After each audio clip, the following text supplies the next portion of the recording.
మనం ఏదన్నా అడిగామనుకోండి, అది మనకు దొరికినదని నమ్మాలి. నమ్మిన ఎడల మనకి సమస్తమును సాధ్యమనన్నాడు. నమ్మనొల్లని వారికి శిక్ష విధింపబడును. మనం తోమా ఏం చేశాడు? యేసుక్రీస్తు వారు లేచారని తెలుసు. కానీ గాయంలో వేలు పెట్టి చూత్తేనే గాని నేను నమ్మనని అన్నాడు. అలాంటి విశ్వాసము కలిగి ఉండకూడదు మనము.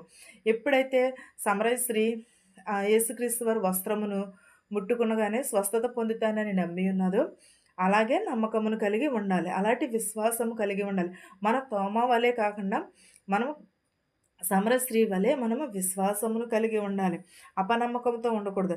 మనము మీరు దేనినైనా దేవుడు దెయ్యములను వెళ్ళగొట్టుచున్నాడు, వ్యాధులను స్వస్థపరుస్తున్నాడు, స్వస్థత పొందుతున్నారు. మరి అన్ని అతని హృదయంలో కూడా మంచినే ఉన్నది.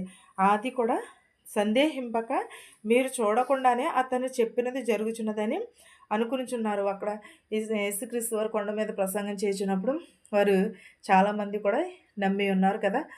యేసుక్రీస్తు వారు ప్రార్థన చేస్తుంటే స్వస్థత పొందుతున్నారు, గుడ్డివారు బాగుపడుతున్నారు, చెవిటి వారికి మాటలు వినబడుతున్నాయి అని ఇవన్నీ కూడా వారిని యేసుక్రీస్తు వారిని చూడకోకుండానే నమ్మి ఉన్నారు. నమ్మిన వారు కూడా ఎవరు అని అనుకుంటున్నారు. నిజమైన యేసుక్రీస్తా లేకపోతే ఎవరని వారిలో వారే అనుకుంటున్నారు.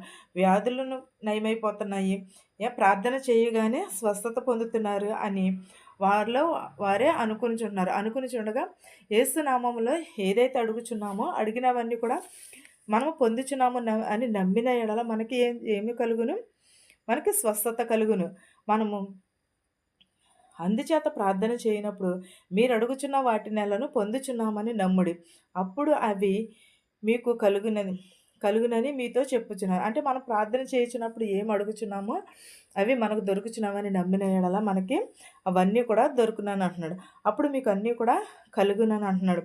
మనం విశ్వాసముతోనే ప్రార్థన చేయాలి. మన మనసులో సందేహింపకుండా ప్రార్థన చేయాలి. సందేహింపకుండా నమ్మిన ఎడల మనకి ప్రతిదిన కూడా సాధ్యమవును. నిశ్చయంగా నీతో చెప్పుచున్నాను అన్నాడు. సందేహింపక ప్రార్థన చేసిన ఎడల ప్రతిదిన కూడా జరుగునని ఏం చెప్పుచున్నాడు? అందుచేత మీరు ప్రార్థన చేయుచున్నప్పుడు ఏవైతే అడుగుచున్నారో అవన్నీ కూడా పొందుచున్నాను. ప్రార్థన అంటే ఒక చిన్న మాటే, కానీ దానికి చాలా శక్తి ఉన్నది. ఒకవేళ అనుకోవచ్చు ప్రార్థన అనగా చిన్న మాటే కదా అని. కానీ దానికి అనేకమైన శక్తులున్నాయి. అనేకమైన వారిని స్వస్థపరుస్తున్నాడు. అనేకమైన మందిని యేసుక్రీస్తు వారు బాగు చేస్తున్నాడు. అలాగే ప్రతి ఒక్కరికి కూడా రక్షణ కలుగుచున్నది. ఎందువల్లనే? ప్రార్థన చేయటం వల్లనే. ప్రార్థనలో ఉన్న శక్తి చాలా ఉన్నది. కానీ మనం ఏం కలిగి ఉండాలి? విశ్వాసమును కలిగి ఉండాలి. సందేహింపకూడదు.